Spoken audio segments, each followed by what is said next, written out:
Die Antike, das ist eine ganze Welt. Und was wir hier in Dresden machen, mit Ihnen zusammen, ist, diese Welt aufzuschließen, diesen Schatz zu heben. Wenn ich so einen Text vor mir habe, Dichtung, dann muss ich langsam lesen, um ihn zu verstehen.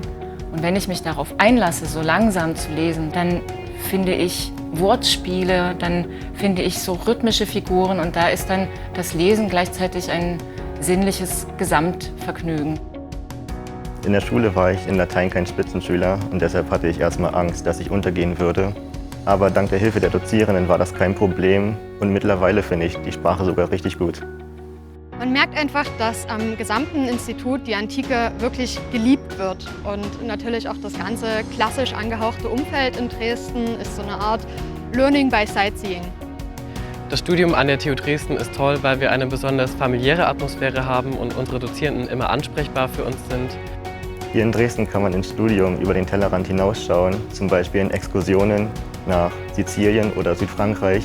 Und vor allem übersetzen wir die antiken Texte nicht nur, sondern betrachten sie aus einem modernen und kritischen Blickwinkel.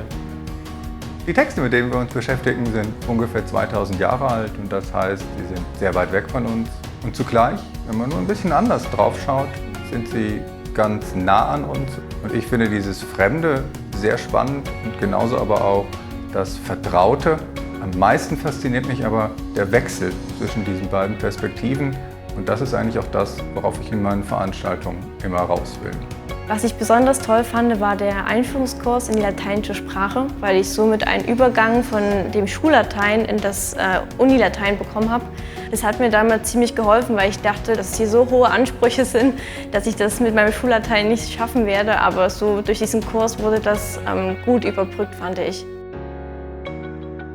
Dresden ist einfach eine wunderschöne Stadt. Wir haben hier den großen Garten und die Sächsische Schweiz gar nicht weit entfernt. Und außerdem ist die Stadt wirklich günstig im Vergleich zu anderen großen Universitätsstädten. Da studieren können, wo andere Urlaub machen.